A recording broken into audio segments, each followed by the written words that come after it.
আজ উর্মির নবম বিবাহবার্ষিকী।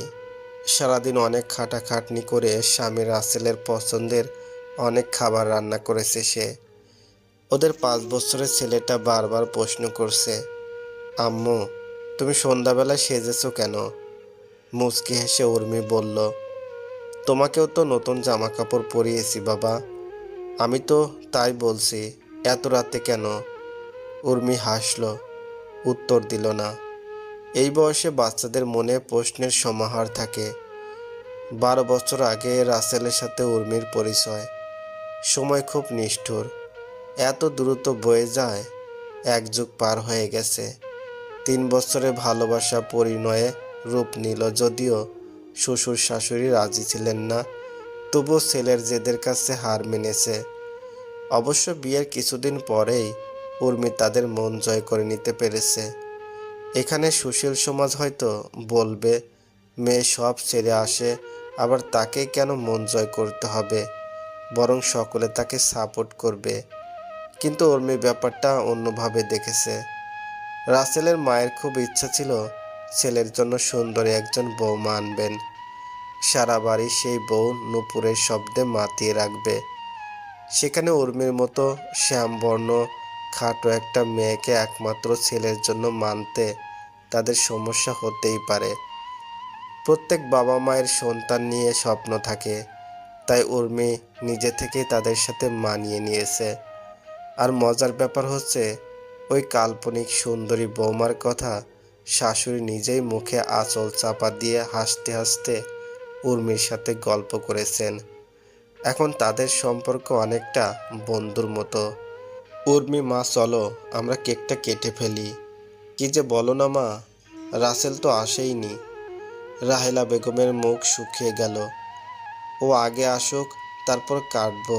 উর্মির শ্বশুর ইকবাল হোসেন বললেন, আসলে রাসেল ফোন করেছিল, অফিসের জরুরি কাজে ওকে চট্টগ্রাম যেতে হয়েছে। অবশ্য তোমার জন্য গিফট রেখে গেছে। উর্মির মুখটা কালো হয়ে গেলেও প্যাকেটটা খুলল।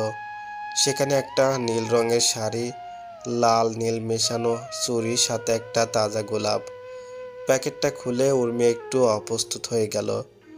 যতই বন্ধুত্বপূর্ণ সম্পর্ক থাকুক, তারপরেও এই ধরনের গিফট বাবা মায়ের সামনে খোলা কেমন যেন ফুলটা একটু বাড়াবাড়ি হয়ে গেল না? এত বছরেও রাসেলের পাগলামির কমেনি। লজ্জায় উর্মির মুখ লাল হয়ে গেল। রাসেলের সব সময় নীল রং পছন্দ। অধিকাংশ গিফটই নীল রঙের থাকতো। জামা কাপড় কিনতে গেলেও সবসময় নীল রং পছন্দ করত। উর্মি মাথা নত করে বলতো, আমি শ্যামলা বর্ণের মেয়ে, নীল রং পরলে আরো কালো দেখায়। রাসেল ওর মাথায় হাত রেখে বলতো, তোমাকে সব রঙেই খুব সুন্দরভাবে মানায়, কিন্তু নীল রংটা আমার বিশেষ পছন্দ, আর এটাতে তোমাকে আরো অনেক বেশি সুন্দর লাগে। তুমি সেটা জানো না। পরদিন বিকেলবেলা ইকবাল সাহেবের বাড়িতে তার বোন সায়রা এলেন। পেশায় তিনি একজন সাইকিয়াট্রিস্ট। আগের দিনের সমস্ত ঘটনা শুনে রাগে চিৎকার করে উঠলেন তিনি, ভাইয়া ভাবি, তোমাদেরকে কতবার বলেছি আমি, উর্মিকে আসল সত্যটা ফেস করতে দাও, নয়তো ও কোনোদিন সুস্থ হবে না। আজীবন একটা ভ্রমের মাঝে থেকে যাবে। মেয়েটা শুধুমাত্র রাসেলের স্মৃতি নিয়েই বেঁচে আছে। এখন যদি হঠাৎ করে সত্যটা জানতে পারে, তাহলে যদি নিজের কোনো ক্ষতি করে ফেলে। রাহেলা ক্ষীণ কণ্ঠে বললেন, তাই বলে মিথ্যার উপরে বেঁচে থাকবে? আমি কোনো মতেই মানতে পারলাম না। আজ আমি নিজেই কথা বলবো। ও কি অফিস থেকে ফিরেছে? এমন সময় কলিং বেল বাজলো। আরে ফুপি, তুমি কখন এসেছো? কি খেয়েছো? হাসি মুখে জিজ্ঞেস করলো উর্মি। তোমার সাথে কথা আছে, এখানে একটু বসো। মা, তুমি আগে ফ্রেশ হয়ে আসো, তারপরে আমরা চা নাস্তা খেতে খেতে কথা বলি, রাহেলা বলে উঠলেন। উর্মি ফ্রেশ হতে চলে গেল। প্লিজ সায়রা, এসব নিয়ে ওর সাথে কথা বলো না। ভাবি থামো, আমি আর এসব মানব না। এমন সময় উর্মি এসে উপস্থিত হলো। রাসেল কোথায় উর্মি? ফুপি, ও তো একটু চট্টগ্রাম গিয়েছে। তাই? একটু ফোন দাও তো। এখন তো বোধহয় মিটিংয়ে, আমি একটু আগে ফোন দিয়েছিলাম, ফোনটা বন্ধ। কেন ফুপি? তোমার সাথে আমার জরুরি কথা আছে। ফুপি, তোমার জরুরি কথা পরে শুনবো। আজকে একটা শুভ সংবাদ দিচ্ছি। আমার প্রমোশন হয়েছে। রাসেলকে টেক্সট করে দিয়েছি, ও সময় মতো দেখে নেবে। আর রাতের বেলা বাবা মায়ের সাথে বাইরে খেতে যাব, সঙ্গে তুমিও যাবে। আর কোনো কথা শুনবো না। সায়রা একটু আনমনা হয়ে বলল, তোমরা যাও, আমাকে একটু চেম্বারে যেতে হবে।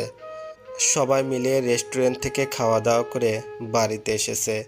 খুব মজা হয়েছে, অনেক ছবি তোলা হয়েছে। কাপড় চোপড় না বদলে রাহেলা বেগম স্বামীর পাশে অন্ধকার বারান্দায় গিয়ে বসলো।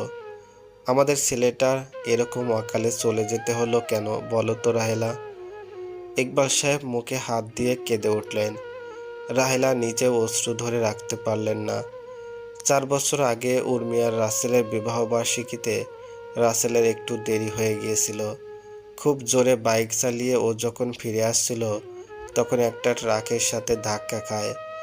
রাসেল সঙ্গে সঙ্গে মারা যায়। ওর হাতের প্যাকেটটা ছিটকে গিয়ে পড়ে। ওখানে ছিল নীল রঙের একটা শাড়ি, লাল নীল রঙের চুড়ি আর একটা তাজা গোলাপ। খবর পেয়ে যখন সবাই গেল, উর্মি তখন অজ্ঞান। বেশ কিছুদিন ওকে হসপিটালে রাখতে হয়েছিল। তারপর কি জানি কি হলো, নিজের মনে ভেবে নিতে লাগলো রাসেলের অস্তিত্ব এখনো আছে। রাসেল ওর মনের মধ্যে বাসা বেঁধে নিয়েছে। আসল সত্যটা রাহেলা কিংবা ইকবাল সাহেব কেউ আর ওকে বলতে পারছে না। এমনকি প্রতি বছর বিবাহ বার্ষিকীতে ওনারা দুজনেই রাসেলের নাম করে ওকে একই রকম গিফট দেয়। উর্মির মধ্যে অন্য কোনো মানসিক সমস্যা নেই। এমনিতে সে অফিস করছে, বাজার করছে, বাচ্চার যত্ন নিচ্ছে, শ্বশুর শাশুড়ির সাথে নর্মাল ব্যবহার করছে। শুধু রাসেল বসবাস করছে তার মাথার মধ্যে। নিকোষ কালো অন্ধকারে রাহেলা আর ইকবাল সাহেব দুজনে আকাশের দিকে তাকিয়ে থাকলো। ওদিকে উর্মির ছেলেকে ঘুম পাড়িয়ে রাসেলের ছবির দিকে তাকালো। চোখ থেকে এক ফোঁটা জল বেরিয়ে এলো।